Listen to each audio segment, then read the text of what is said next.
Hi நண்பா, welcome to our channel love tips Tamil. இந்த வீடியோவில் நம்ம எதை பற்றி பேச போகிறோம் அப்படின்னா, ஒரு நைஸ் கையாக இருக்கிற நீங்கள் எப்படி ஒரு மேஸ்குலின் மேனாக மாற முடியும் அப்படிங்கிறதுக்கான சில டிப்ஸ் அண்ட் ட்ரிக்ஸை தான் பற்றி பேச போகிறோம். ஃபஸ்ட்டு நம்ம அம்மாக்கிட்ட பிறந்த உடனே நம்ம மேஸ்குலினாலாம் மாற முடியாது. நம்ம அப்பா நம்மளை எப்படி வளர்க்குறாரு அப்படிங்கிறத பொறுத்து தான் நம்ம மேஸ்குலின் மேனாக மாற முடியும். இன்கேஸ் நீங்கள் அம்மா சொல்கிற விஷயத்தை மட்டும் தான் கேட்டு வளர்க்குறீங்க அப்படின்னா, கண்டிப்பாக உங்கள்கிட்ட நிறையா ஃபெமினன் கேரக்டர் இருக்க தான் செய்யும். ஸோ அந்த டைமில் நீங்கள் அம்மாவையோ அப்பாவையோ ப்ளேம் பண்ணி ஒரு யூஸும் கிடையாது. ஸோ உங்களை நீங்கள் ஒரு மென்னாக மாற்றணும் அப்படின்னா, அதுக்கு நீங்கள் தான் சில ஸ்டெப்ஸ் எடுக்கணும். அப்படிப்பட்ட சில ஸ்டெப்ஸை தான் நம்ம இந்த வீடியோவில் பார்க்க போகிறோம். ஸோ வீடியோவை ஸ்கிப் பண்ணாமல் முழுசாக பாருங்கள், கண்டிப்பாக உங்களுக்கு ஹெல்ப்ஃபுல்லாக இருக்கும். இந்த வீடியோ உங்களை அடுத்த லெவலுக்கும் எடுத்துகிட்டு போகும். ஸோ அதுக்கு முன்னாடி சேனலுக்கு புதுசாக இருந்தால் மறக்காமல் சேனலை சப்ஸ்கிரைப் பண்ணி சப்போர்ட் பண்ணுங்கள். நம்ம சேனலோட நோக்கம் நெகட்டிவ் மைண்ட் செட்டில் இருக்கிற பசங்களை பாசிட்டிவ் மைண்ட் செட்டுக்கு மாற்றி சக்ஸஸ் ஆகிறது மட்டும்தான். வீடியோக்குள்ளே போகிறதுக்கு முன்னாடி சில விஷயங்களை கிளியராக புரிஞ்சுக்கோங்க. இந்த சொசைட்டி இருக்குது தெரியுமா, ஒரு மென்னை வீக் ஆக்கிறதுக்கு என்னெல்லாம் பண்ணணுமோ, எப்படிலாம் பிரெயின் வாஷ் பண்ணணுமா, இல்லை எவ்வளோலாம் பொய் சொல்லணுமா, அவ்வளோ பொய்களை சொல்லும். ஏன் அப்படின்னா, ஒரு மென்னை எந்த அளவுக்கு வீக் ஆக்குறோமோ அந்த அளவுக்கு இந்த சொசைட்டியில் என்ன வேணாலும் பிஸ்னஸ் பண்ணலாம். ஏன் அப்படின்னா, மென் ஸ்ட்ராங்காக இருக்கான் அப்படின்னா கண்டிப்பாக கேள்வி கேட்பான். ஸோ அவனை வீக்காக மாற்றுறதுக்கு என்னெல்லாம் பண்ணணுமோ அதெல்லாம் பண்ணி ஒரு மிகப்பெரிய பிஸ்னஸ் இதே நடந்துக்கிட்டு இருக்கு. அதான் ஒரு தனி டாபிக். என்ன சொல்லுவாங்க அப்படின்னா, நீ அன்பை மட்டும்தான் செலுத்தணும், நீ மேஸ்குலினாக இருக்கக்கூடாது, உனக்கு எமோஷன் இருக்குது, நீ உடனே வாய் விட்டு அழுதுறணும் அப்படி இப்படின்னு சொல்லிட்டு நிறைய கதையெல்லாம் விடுவாங்க. அதெல்லாம் நம்பவே கூடாது. ஒரு மென்னோட ப்ரைமரி ரெஸ்பான்சிபிலிட்டி என்ன அப்படின்னா, ப்ரொடெக்ட் அண்ட் ப்ரொவைட். உன்னை நம்பி வர அந்த கூட்டத்தை இல்லை ஒரு மக்களை நீ ப்ரொடெக்ட் பண்ணணும். இன்கேஸ் அது ஒரு பொண்ணாக இருந்தால் கூட நீ அவங்கள ப்ரொடெக்ட் பண்ணணும். அதே மாதிரி ப்ரொவைட். உன்னை நம்பி ஒரு கூட்டம் வருது அப்படின்னா அவங்களுக்கு தேவையான சில ஃபெசிலிட்டிஸை பண்ணி கொடுக்கணும். ஸோ அதுக்கு உங்கள்கிட்ட ப்ராப்பரான ரிசோர்ஸ் இல்லை பவர் இருக்கணும். ஸோ இந்த ரெண்டு விஷயந்தான் ஒரு மேஸ்குலின் மென்னுக்கான ப்ரைமரி ரெஸ்பான்சிபிலிட்டி. இந்த கேரக்டர் கண்டிப்பாக ஒரு பையனுக்கு இருக்கணும். அப்படி இல்லை அப்படின்னா கண்டிப்பாக நீ அதுக்கு ஒர்க் அவுட் பண்ணணுமே தவிர இந்த சொசைட்டி சொல்கிற, அதாவது இந்த அழுகாமூஞ்சி கதையெல்லாம் நீ கேட்கவே கூடாது. Number 1, control your emotion. எப்பயுமே ஒரு விஷயத்தை நீ அளவுக்கு அதிகமாக கொட்டி கொடுக்குற அப்படின்னா அதுக்கான மரியாதையே இருக்காது. சிம்பிள் தான். ஒரு பொண்ணை நீ லவ் பண்ணுற, அளவுக்கு அதிகமாக லவ்வாக கொட்டி கொடுத்த அப்படின்னா கண்டிப்பாக அந்த பொண்ணு உன்னை இக்னோர் பண்ணுவா. இல்லை அப்படின்னா இவன் தானையா அப்படின்னு சொல்லிட்டு ஓவர் அட்வான்டேஜ் எடுக்க ஆரம்பிப்பா. அதே மாதிரி எதுக்கு எடுத்தாலும் கோவப்படுற அப்படின்னா இவன் எதுக்கு எடுத்தாலும் கோவப்படுவாயா அப்படின்னு சொல்லுவாங்க. ஸோ அதே மாதிரி நீ எனக்கு எமோஷன் இருக்குது, நான் போயிட்டு உட்காந்து அழுக போகிறேன் அப்படின்னு சொல்லிட்டு பப்ளிக்காக உட்காந்து அழுதுகிட்டு இருந்தேன் அப்படின்னா, இவன் என்னையா வீக்காக இருக்கான் அப்படின்னு தான் சொல்லுவாங்களே தவிர, ஐயோ இவர் எமோஷனை எக்ஸ்பிரஸ் பண்ணுறாரு அப்படின்னு சொல்லிட்டு உனக்கு அவார்டோ இல்லை போஸ்டரோ அவன் வைக்க மாட்டான். ஸோ முடிஞ்ச அளவுக்கு புரிஞ்சுக்கோ. ஒரு எமோஷன் அப்படிங்கிற ஒரு விஷயத்தை உனக்கு கண்ட்ரோல் பண்ண தெரிஞ்சிருச்சு அப்படின்னா கண்டிப்பாக நீ மிகப்பெரிய அளவில் சக்ஸஸ் ஆகிடலாம். இல்லை ஒரு மிகப்பெரிய அளவில் உனக்கு தேவையான விஷயத்தை நீ ஈஸியாக அச்சீவ் பண்ணிடலாம். நிறைய பேர் சொல்லுவாங்க, ஒரு பையன் அப்படின்னா ப்ராப்ளம் சால்விங் ஸ்கில் இருக்கணும் அப்படின்னு சொல்லிட்டு.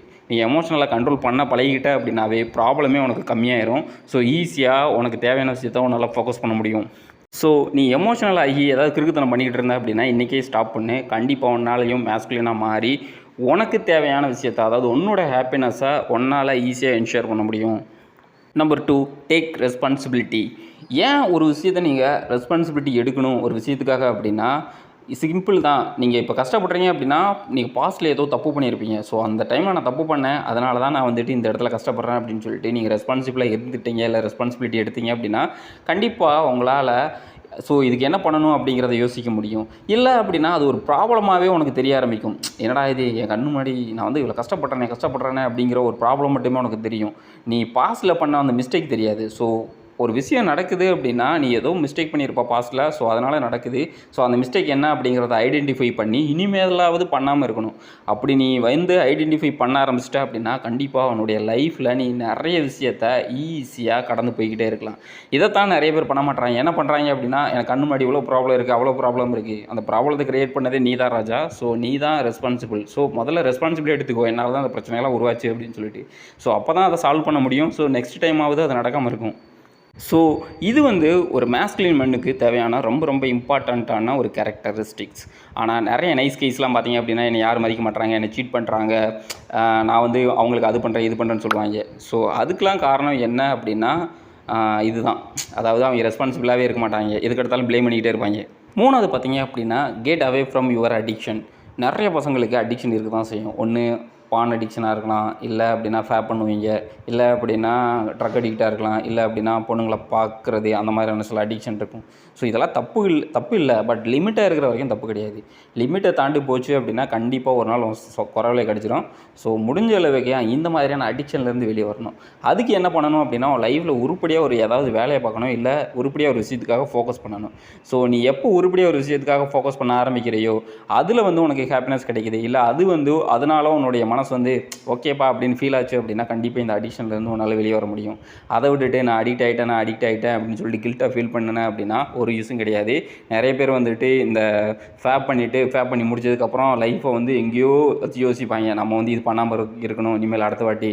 ஸோ அப்படி பண்ணாமல் இருந்தோம் அப்படின்னா நம்ம அது பண்ணிடலாம் இது பண்ணிடலாம், ஒரு மயிரும் பண்ண மாட்டேன். ஸோ முடிஞ்ச அளவுக்கு உன் லைஃப்பில் உனக்கு தேவையான விஷயத்தை ஃபோக்கஸ் பண்ணு. அதில் உன்னுடைய கான்சன்ட்ரேஷனை டைவர்ட் பண்ணும்பொழுது உன்னால் கண்டிப்பாக அடிக்ஷன்லேருந்து வெளியே வர முடியும். ஸோ ஒரு மேஸ்குலின் மேனாக இருக்கணும் அப்படின்னா கண்டிப்பாக இந்த மாதிரியான அடிக்ஷன்லேருந்து நீ கண்டிப்பாக வெளியே வந்து தான் ஆகணும். ஸோ அதுக்கு நீ தான் ப்ராசஸ் பண்ணணுமே தவிர யாரோ ஒருத்தன் தம்பி இது பண்ணுறது தப்பு அப்படின்லாம் சொல்ல மாட்டான். அடுத்த விஷயம் என்ன அப்படின்னா, ஒரு விஷயத்தை நீ நான் இது பண்ணி காட்டுவேன் அப்படின்னு சொல்கிறதுக்கு பதிலாக அந்த விஷயத்தை பண்ணி காட்டிட்டு நான் பண்ணிட்டேன் அப்படின்னு சொல்லு. ஏன் அப்படின்னா மேஸ்குலின் மேன் இல்லை சக்ஸஸ்ஃபுல்லாக இருக்கிற நிறைய பேர் பார்த்தீங்க அப்படின்னா இந்த ஃபார்முலா தான் ஃபாலோ பண்ணுவாங்க. அவங்க ஒரு விஷயத்தை முடிச்சுட்டு தான் நான் முடிச்சிட்டேன் அப்படின்னு சொல்லுவாங்களே தவிர நான் அது பண்ணுவேன் இது பண்ணுவேன், நான் என்னோடய பாடி ஃபிட்டாக வைப்பேன், ஸோ நாளையில ஜிம்முக்கு போவேன், அதுக்கப்புறம் நான் ஏதாவது படித்து ஒரு கோர்ஸ் பண்ணி நான் பெரிய ஆள் ஆவேன், அதெல்லாம் நீ முதல்ல சொல்லாத. நீ முதல்ல பண்ணிவிட்டு நான் பண்ணிட்டேன் அப்படின்னு உன்னுடைய பிரெயினுக்கு நீ ட்ரெயின் பண்ணு. அப்படி பண்ணும்பொழுதே பிரெயினே ஆட்டோமேட்டிக்காக ஒரு ப்ராசஸ் பண்ண ஆரம்பிக்கும். ஸோ எப்பயுமே ஒரு மேஸ்குலின் மண்ணாக நீ இருக்கணும், இந்த சொசைட்டி உன்னை மதிக்கணும், இல்லை நீ ஆசைப்படுற ஒரு பொண்ணு பின்னாடி வரணும் அப்படின்னா நீ முதல்ல அதை நீ சொல்கிறதுக்கு பதிலாக செஞ்சு காட்டிட்ட அப்படின்னா கண்டிப்பாக எல்லோரும் உன்னை ரெஸ்பெக்ட் பண்ணுவாங்க, எல்லாருமே உன் பின்னாடி வருவாங்க. ஏன் அப்படின்னா நிறைய பேர் இந்த விஷயத்தை பண்ணுறது கிடையாது. ஒரு 90% ஆஃப் இருக்கிறவங்க என்ன பண்ணுவாங்க அப்படின்னா டிஸ்ட்ராக்ஷனில் சொல்லுவாங்க, அதுக்கப்புறம் மறந்துடுவாங்க. அப்புறம் ஈவினிங் ஒரு டீயவோ ஒரு தம்மவோ போட்டாங்க அப்படின்னா வேறு ஒரு பிஸ்னஸை பற்றி இல்லை வேறு ஒரு ஐடியா பற்றி யோசிக்க ஆரம்பிப்பாங்க. ஸோ இதுதான் நிறைய பேரோட லைஃப்பில் நடந்துக்கிட்டு இருக்கும். ஸோ முடிஞ்ச அளவுக்கு ஒரு விஷயத்தை பண்ண போகிறீங்க அப்படின்னா வெளியே சொல்கிறதுக்கு பதிலாக நீங்கள் ஒரு விஷயத்தை பண்ணி முடித்து காட்டிட்டு தயவு செஞ்சு உங்களுடைய பிரெயினுக்கு சொல்லுங்கள். ஃபைனலாக பார்த்தீங்க அப்படின்னா ஹெல்த் அப்படிங்கிறதுக்குள்ள physical as well as mental health include ஆகும். ஒரு மேஸ்குலின் மேன் எப்பயுமே இந்த ரெண்டாக ரொம்ப ஸ்ட்ராங்காக வச்சுருப்பான். இந்த ஃபிசிக்கல் ஹெல்த்துக்குள்ளே உங்களுடைய ஹேர் ஸ்டைலில் ஆரம்பித்து உங்களுடைய பாடியை ஃபிட்டாக வைக்கிறதுலேருந்து உங்களுடைய ட்ரெஸ்ஸிங் சென்ஸ், உங்களுடைய ஹைஜீன் லெவல் எல்லாமே இன்க்ளூட் ஆகும். எப்பயுமே ஒரு ஸ்டாண்டர்டான ஒரு ஃபிசிக்கல் ஃபிட்னஸை மெயின்டைன் பண்ணுங்கள். ஏன் அப்படின்னா ஒருத்தர் உங்களை ஃபஸ்ட்டு டைம் அப்ரோச் பண்ணுறாரு அப்படின்னா நீங்கள் நல்லவர் அப்படிங்கிறதெல்லாம் அவருக்கு தெரியாது. நீங்கள் எந்த மாதிரி ட்ரெஸ்ஸிங் பண்ணியிருக்கீங்க, நீங்கள் எந்த மாதிரி இருக்கீங்க அப்படிங்கிறது தான் ரொம்ப முக்கியம். ஒரு மேஸ்குலின் மேன் எப்பயுமே அவனுக்கான ஒரு ஸ்டாண்டர்டாக மெயின்டைன் பண்ணுவான். ஆனால் ஒரு நைஸ் கை என்ன பண்ணுவான் அப்படின்னா இது செலவு பண்ணோம் அப்படின்னா வீட்டில் கஷ்டப்படுவாங்க, ஸோ நான் அதுக்கு ஸ்பெண்ட் பண்ணுவேன் அப்படின்னு சொல்லிட்டு ஏதாவது யோசிச்சுட்டே இருப்பான். உங்களுக்குன்னு சொல்லிட்டு ஒரு குறிப்பிட்ட தொகையை மந்த்லி நீங்கள் ஸ்பெண்ட் பண்ணுங்கள். அது உங்களை இந்த சொசைட்டியில் ஒரு மென்லியாக, அதாவது ஒரு மேஸ்குலின் மேனாக காட்டும். இல்லை நான் அடுத்தவங்களுக்கு தான் பண்ணுவேன் அப்படின்னா கண்டிப்பாக இன்றைக்கி இருக்கிற சொசைட்டியில் நீங்கள் என்ன தான் அவங்களுக்கு பண்ணீங்க அப்படின்னாலும் என்ன பண்ண அப்படின்னு சொல்லிட்டு போயிட்டே இருப்பாங்க. ஸோ அந்த டைமில் உட்காந்து வருத்தப்படுறதுக்கு பதிலாக உங்களுக்கு தேவையானதை நீங்கள் அழகாக ஒரு ஸ்டாண்டர்டை மெயின்டைன் பண்ணி அதை ஃபாலோவும் பண்ணலாம், உங்களுக்கு ரெஸ்பெக்ட்டும் கிடைக்கும். ஃபைனலாக என்ன சொல்ல வரேன் அப்படின்னா, நீங்கள் நைஸ் கையாக இருக்கிறது தப்பே கிடையாது. ஆனால் நைஸ் கைக்கான சில கேரக்டர் உங்கள்கிட்ட இருந்துச்சு அப்படின்னா ட்ரை டு இம்ப்ரூவ் இட். ஏன் அப்படின்னா இன்றைக்கி இருக்கிற இந்த சொசைட்டியில் நீங்கள் நைஸ் கையாக இருக்கிறீங்க அப்படின்னா கண்டிப்பாக உங்களை கேனப்பை அப்படின்னு தான் சொல்லுவாங்க. இல்லை அப்படின்னா உங்களை தொடர்ந்து ஏமாற்றிக்கிட்டே தான் இருப்பாங்க, இல்லை உங்களை மதிக்கவே மாட்டாங்க. ஸோ முடிஞ்ச அளவுக்கு ஒரு மேஸ்குலின் மேனுக்கான சில கேரக்டர்ஸை இம்ப்ரூவ் பண்ண ட்ரை பண்ணுங்கள். அதை விட்டுட்டு எங்கள் அப்பா அது பண்ணியிருந்தாருன்னா நான் இது பண்ணியிருப்பேன், அதெல்லாம் முடிஞ்சுது. ஸோ ஒன்றால் என்ன பண்ண முடியும்? எப்பயுமே இப்போ பிறக்கும்பொழுது எல்லாருமே மேஸ்குலினாக மாறுறது கிடையாது. அவன் எந்த அளவுக்கு எஃபோர்ட் போடுறானோ அதை பொறுத்து தான் அவன் மேஸ்குலினாவோ இல்லை இந்த சொசைட்டியில் ரெஸ்பெக்ட் பண்ணப்படுறான்.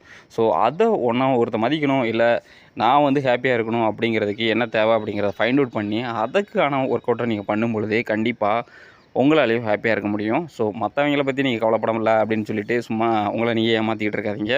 ஸோ இந்த சொசைட்டியில் கண்டிப்பாக ஒருத்தன் நம்மளை மதிக்கலை அப்படின்னா நமக்கு ஒரு சின்ன வருத்தமாவது இருக்கும்.